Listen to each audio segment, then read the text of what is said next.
So just to recap some of our COVID responsible measures, the use of face coverings should continue, particularly in poorly ventilated spaces. This is sort of indoor spaces, transport, or if you're doing close contact activities. That doesn't include sports. If you're running around a sports hall or you're singing on stage, then no need to do this. But if you're working in those poorly ventilated close spaces, use of face coverings is still recommended. Not legally required, but highly recommended by the NYA. Hygiene measures must continue. You must make sure all those venues are clean, people using that hand sanitizer.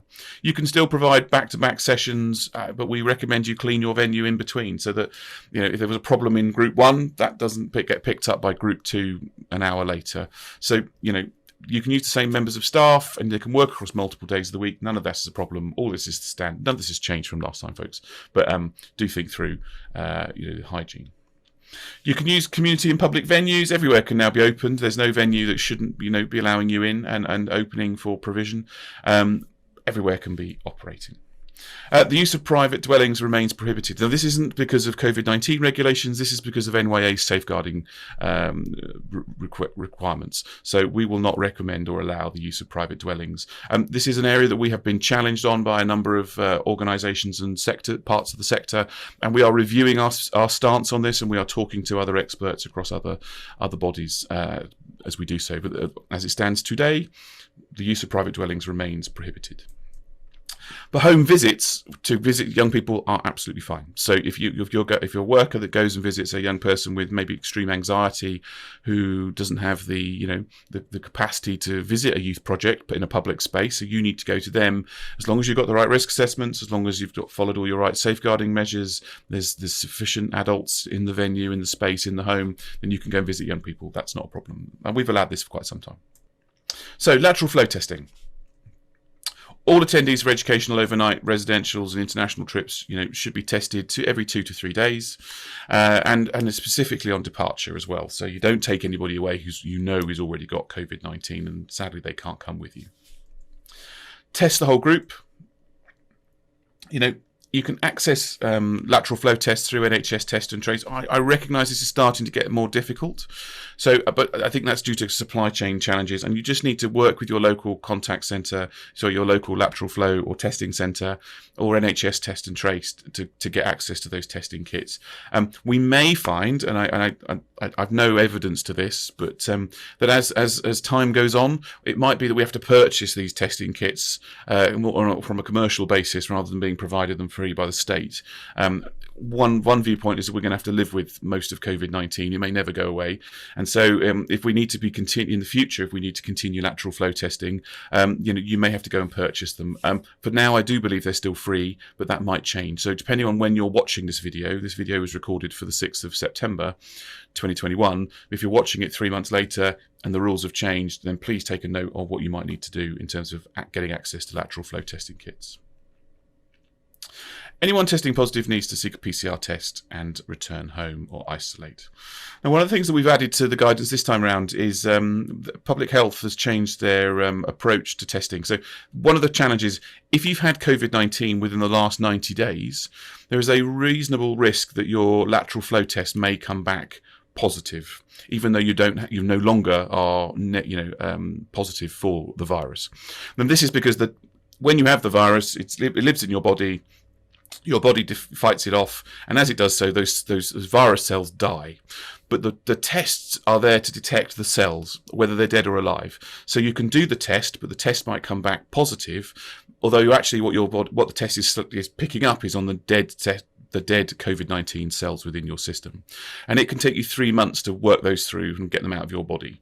So the latest advice from Public Health Test and Trace is if you've had a positive diagnosis of COVID-19 within the last 90 days, there is no longer a need to undertake a lateral flow test before you go on that residential or while you're away, because the risk of it coming back positive is high. Now, things to be thinking through. If you're away and you haven't been able to test somebody because they had COVID 2 months ago, but they were okay when you departed, but they've come down with symptoms and they're starting to look unwell, well, then you need to follow the same measures to protect the rest of the group. So isolate that individual, and at that point, contact NHS Test and Trace and seek a PCR test, which, and the public health will undertake that test for you and will advise you whether they are positive or not. So it's slightly changed in terms of that 90-day component. There's a lot of people coming back positive actually when they were negative, from being at risk of transmitting the virus, because the virus is dead but it's in their system still. It takes 90 days to get out. So again, if you've got somebody who, but you're away and they come down ill with, coldy flu types, cough sort of symptoms, isolate them and treat them as if that you think they may have COVID-19, just as you would somebody who's not had COVID. Put them to one side, isolate them, seek advice from NHS Test and Trace, and they will get you tested separately, and then follow their advice. One slight tweak. Now, we still want the youth sector to be really careful around insurance.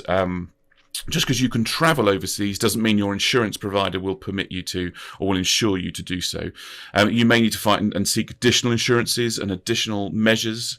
Some countries' health systems may not provide support if you pick up COVID-19 whilst overseas. It's a bit of a minefield, in truth. So contact your travel agent. Contact your insurance provider. Be really clear before you go that you have got the best cover you need that covers the things in all eventualities.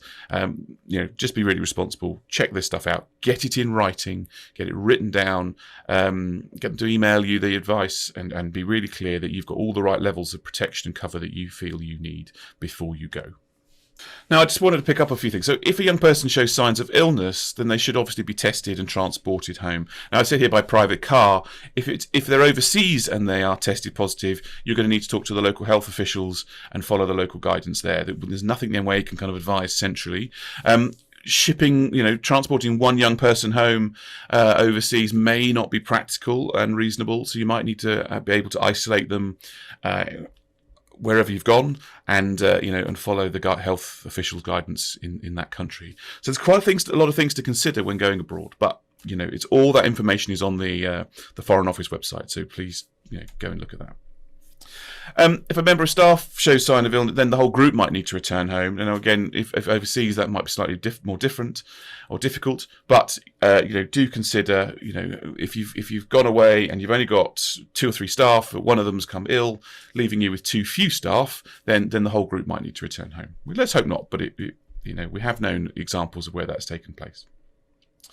So anybody who does show signs of illness that's related to COVID-19 and these are coughs, loss of taste, and all those sorts of things. There's a very long list of those now. Do immediately isolate and seek a test, and that should be a PCR test ideally. But if you've got lateral flow test, do one of those initially, but then seek a PCR test as well.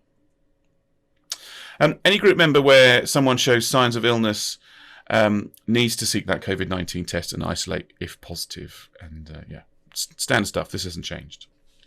You can find all the information from the NYA on our COVID-19 guidance on our website, and you can find access to this video, you can find access to the download of the new documentation, and you can go to our website at any point, and the front page of our website will tell you whether what the COVID level is. So it'll as of the 6th of September, it changed to green, and that's great news for the sector.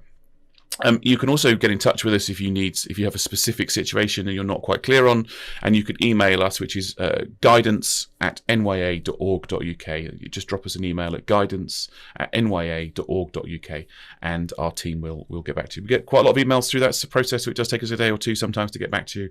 We've been trying to be swift as we can, but we are here to help and support. So if you have any specific questions or areas of concern that you're not 100% sure on, get in touch with us. We'll do our best. We may refer you to others. So if you come to us about international travel, we are not experts in this, but we may be able to point you in the right direction.